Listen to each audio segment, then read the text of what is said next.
Hello everyone. Stop! Put that keyboard down. I know what you're writing. How dare you say it's not peak, you dumbass! It's obviously the best Canto and... Now hear me out. Canto 6 was great, and I did stream it, so you can check the replay if you want my reaction for some stuff. But overall, I like being moderate and objective. So I don't like just saying it's peak and live like a prince. But whatever, it's just my opinions. However, I find Canto 6 to be really peculiar in how it's done, so I thought it'd be interesting to make a video about it. This video will then be a review of the Canto as a whole, mainly based around gameplay and story. It will obviously include major spoilers, since I'll be talking about the whole plot, so I'd advise finishing it before watching, unless you don't care. And what best way to introduce the Canto than making a summary of the story? So here we go! Our Canto begins with our sinners going through the streets of a village near the Wuthering Heights, where we are going because of an invitation that Heathcliff received, and golden bows of course. We find a man who made the strange decision to color his hat and shoes, and then get beaten down by a bunch of thugs. This mainly serves as an introduction about T-Corp between the color thing, time being used as currency, that kind of thing. It is an introduction to a major plot point though, which is a series of disappearances in the village. We don't care and go ahead to Wuthering Heights, a magnificent stormy manor, and we're introduced to its lightning-based defense system. We led in by a mysterious force and encounter Nelly, a chief butler who took care of Heathcliff during his childhood. We enter the manor, and there we find Linton and Hindley, old friends of Heathcliff, as well as the dead rabbits, Heathcliff's old syndicate with Matt, his old boss. And some Muffy guys. Funny since we got introduced to them before the Canto. But then we learn it's not a party, but reading the will for someone and... Okay, I'm gonna drop the joke right now.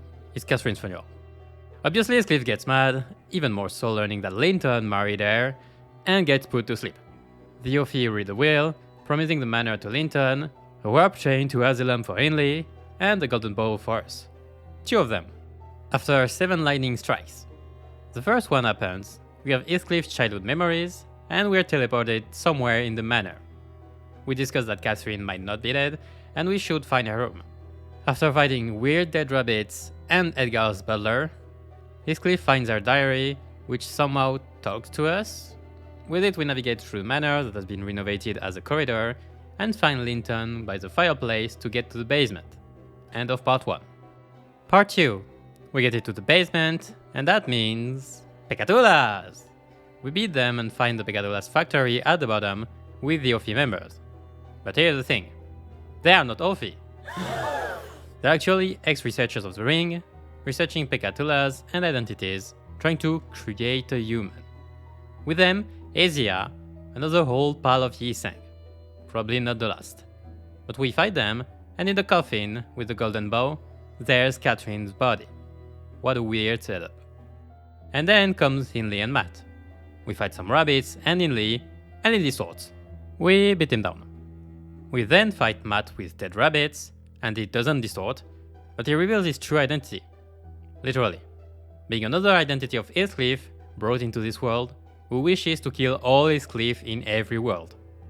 Other dead rabbits are also attempts of bringing ideas. We beat him down, Heathcliff distorts, end of part 2. Part 3. We beat distorted Heathcliff back into reality. Somehow.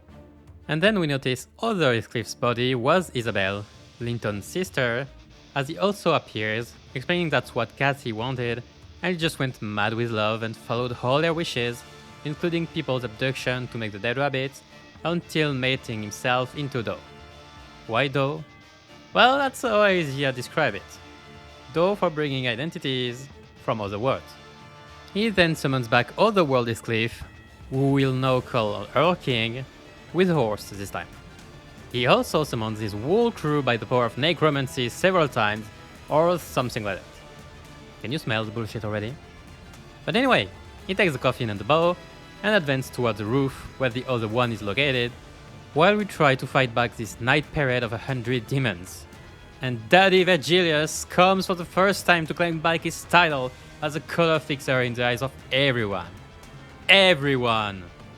He tells us to let him take care of the basement, and we go up the stairs, fighting more random stuff, convinced we have to avoid the lightning to strike 7 times. And then suddenly, Dante realizes, am I not a bullshit protagonist? And suddenly slows time to catch up to All King, unlocking powers for players to use. We fight him with the first glimpse of the new melee song, and beat him down, well, not really, with Mercel proving once more why he is the best sinner. Here Nelly, please take care of him. But something is wrong. Who could have allowed all of it to happen? It couldn't have been Hindley. Well, it was Nelly. And she releases the All King before we fight her and beat her. Seems like she got scared of her own future by looking through the mirror and convinced Catherine to look through it too, so she would feel the same, putting the whole plot into place. We moved to the roof, prevent the All King from activating the golden bow, but we were too late, and Catherine's identity, who wishes to raise all Catherines too, takes this world's Catherine's body, but she resists after Heathcliff's heartwarming confession. We end up fighting both identities through phases in an epic showdown, and Catherine manages to finally talk to us through the most broken weapon in the city, Dante's pad. She tells him that the power is within his tablet, and he does what most gacha players should do and delete all caches. You get the joke? But anyway, that deletes the existence of Catherine in all worlds, including ours. This changes the story of Heathcliff in every world, making the All King vanish as well, but not before quoting the book. Everything comes back into place, Nelly takes back the bow pretty openly while we are exhausted, and we take the one already spent. And all's well that ends well, just with Catherine erased from this world. From every world, in fact. They even erase their name from some voice lines, those tricksters. Those expecting a Cathy ID can now cop harder than Farmwatch. And so we end with Heathcliff telling us the name of the purple flowers. Heath. Come on. Really? You couldn't take a hint that obvious? We get the credits, and then the last scene with Damien jumpscare playing the Little Prince again. And that's the end of Canto 6. The video just started. Because now, time to talk about it more in details. And the first thing I want to get out of the way, music and visuals were still on point. They don't miss there. The whole Canto being metal and epic felt great, and the variety of songs for the different bosses gave them a stronger identity, and I don't need to mention melee songs still being a great climax. Also, seeing a Vergilius completely animated and fighting was one inferno of a sight. About the story, it took me quite a while after finishing part 3 to realize, but it's pretty fucking sad, isn't it? The ending really is bittersweet. Heathcliff managed to overcome his trauma and grow, but at what cost? We literally deleted his could-have-been wife from existence in all timelines. Dante. The war story, which we might have thought would be a story about revenge, ended up being more of a story of self-loathing for both of the two main characters, the revenge part being incarnated by the other identities. Unable to communicate their feelings properly, misunderstanding was bound to happen, causing the whole tragedy. After all, I have not broken your heart, you have broken it, and in breaking it, you have broken mine. A fitting quote for a story of those unable to admit their feelings and blaming themselves for the other's misery, which is really those two not being forward with themselves toward the other being the cause. The Cantos story was still very interesting, being a lot designed in a kind of mystery setup that you could feel from the beginning, not only with that sepia colors that give that type of vibe, but also with its introduction with a series of disappearances and the overall setup of multiple plot points from early on, the whole of it being confined in a single place. It was enjoyable going through the manor, solving those mysteries, as well as the character development that happened for everyone. It allowed, even outside of the frame of Wuthering Heights, the unraveling of different plot points, like the implication of the ring with Einkorp, what are the goals of the ladder, Dante's BS powers, which we kind of expected, but maybe not as much. One could argue that they have been amplified by the double golden bow true combo into the river of possibilities that goes below the manor, but well, we'll have the answer one day. Right, PM? Right? His newfound time slow power being represented with Hawkma symbols too is mysterious. I think the biggest highlight of the Canto, for both story and gameplay, is Vergilius' appearance with his own ego. If you haven't read Leviathan, I can only recommend it once more. Once again, seeing it fully shown was a treat. But gameplay-wise, the Canto had some interesting fights. There were a lot of bosses, which I enjoy a lot, even though a few ones lacking any sorts of gimmicks probably made them stand out less. The overwhelming number of human fights made sanity extremely relevant, and while some may complain about the lack of hours at each starts fight, contrary to most dungeon structure, it is one of the key identity points of story fights, and I'm okay with accepting it as such. However, I have a few other problems with the Canto in general. So even if I could spend more time chanting the Canto's virtues, like characters being on point with the original material while still having a proper identity in the city, all the way you still manage to make Bodysack look epic, people are already doing it enough. So let's add water to the wine that has been inebriating everyone. I'd have three main complaints about this Canto, one being gameplay related, another story related, and the last, kinda both. So gameplay wise first, the story and fight pacing of this Canto wasn't the best.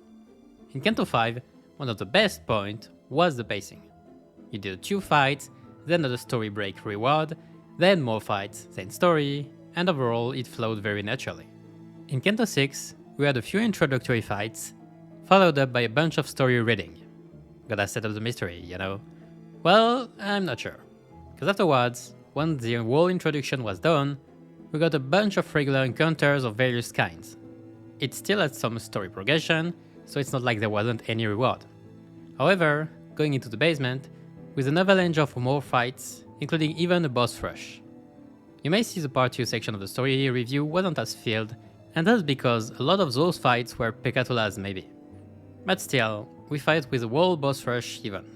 And then we get into Canto 3, and they decide to replace the whole dungeon with another fight rush, and it overall felt really exhausting to go through in my experience. One could argue that it's too much with the fact that it's an endless wave, so it's not like there's no coherence. But anyway, checking back on it, Part 3 pacing didn't have that much fights compared to a global dungeon, except fights being 2 waves. Maybe I just didn't feel as much rewards from the story parts in the multiple fights moments. Though I'd pity people not doing the Canto in parts. Dungeons did give more reading between fight waves though. But speaking about it, that's my second problem with the Canto.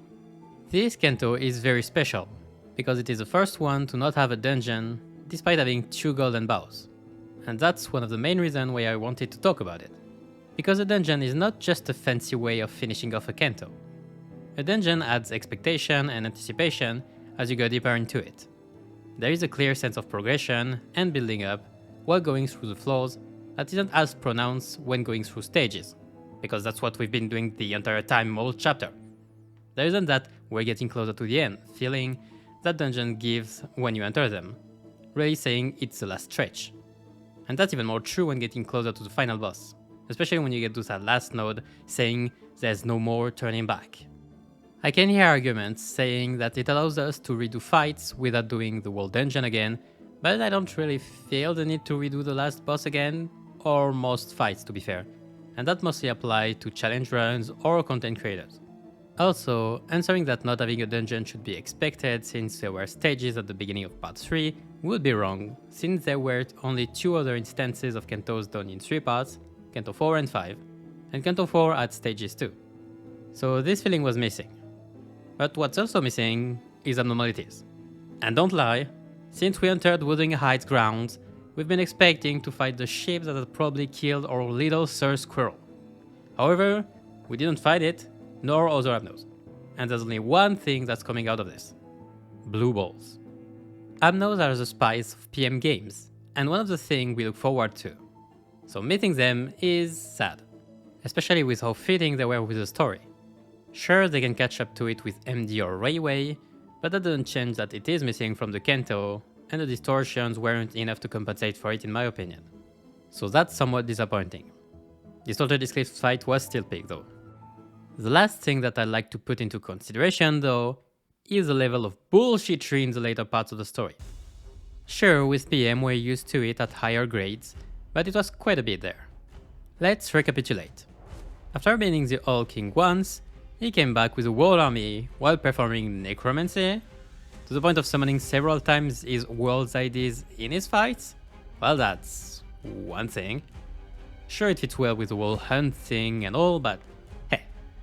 The next thing in line is Dante suddenly thinking, what if I slow down time? And suddenly he did. This one is nice though, in introducing a new mechanic and all. It being daily is annoying, but that's another topic. But anyway, after fighting the Earl King for the second time, we can fight him again for a third time. Is it fitting? Well, him representing the antagonist version of his cliff that appears in his book is really fitting, but that's not the problem. The variety is slightly crumbled there, even if the fights themselves were pretty different. But anyway, the last thing I had trouble with was the discussion between Cassie and Dante. Cassie somehow knows that Dante's pad has the power to solve all of this, and this pad being able to erase an identity from all mirror worlds at once? How? Isn't that what Herman wanted to do on a smaller scale? This thing is putting the concept incinerator to shame. Is there a reason for it to be able to? Probably. Is it gonna be explained later? Very likely. But at that moment, I was confused. Sure, there was the whole joke about Cash and Cathy.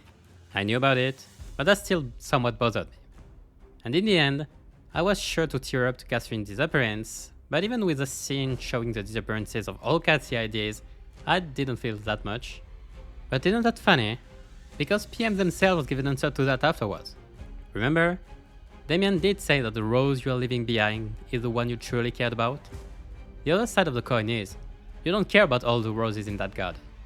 And that's a bit what I felt about this whole scene. All those Cathy and Heathcliff, I don't know, it's hard for me to express more empathy towards all of them. Most of them are possibilities not realized after all.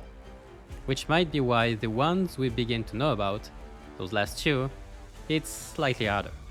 The display was impressive still. But this Cathy we've known through the memories in the manor, it's hard to have empathy towards the disappearance of ones we've never met, and the one we truly cared about, she disappeared without us even able to properly meet her. Well, that contributes to the tragedy of it all, so I still kinda like it. But anyway, I'm done with what I find to be this Canto's weaknesses. While I did take more time talking about it, I think that I just didn't need to take more of your time talking about the strengths, since they are being praised everywhere I checked. Yeah, I like doing the devil's advocate. But now, I'd also like to emphasize, most things I've pointed out might not bother people, though I do think I've underlined stuff that can be weaknesses in most people's eyes, and my overall thoughts about the Canto. However, I'm not saying you'd be wrong to estimate this Canto as your favorite. After all, people value things differently. But in the same way, I don't want people to be forced to think that they have to say this Canto is peak because it's the only thing that people say about this one. Ultimately, it'd be nice to put things into perspective and be able to appreciate it for what it is, and the quality of Project Moon writing and design, while still being able to criticize what may not have been their best, to maybe just enjoy the following Cantos even more, while reviewing our own expectations. Because imperfections are also why the following Cantos seem better, as we might disregard problems. So feel free to tell me in the comments if you agree or disagree with me on some points, as I think it's a nice thing to discuss. Well, in the end, what I really want to say is that maybe Canto 6 was not so peak. Okay, title drop, we out. And that's the end of this video. Thanks for watching. Final message, I didn't think I'd do a story review, but the particularities of this one was something I wanted to point out and talk about. Though I hope I didn't seem too negative, I still really enjoyed it. Since everyone is already talking about how great it was, I took more time detailing its weaknesses. In the end, I'm not sure if it's my favorite, though it's probably close. But anyway, I want to work more on art and animations, and I'm looking forward to FD4, but looks like we'll have Valpurgis art first. I'll be streaming it on the Friday it releases. As usual, subscribe and check the community tab for news.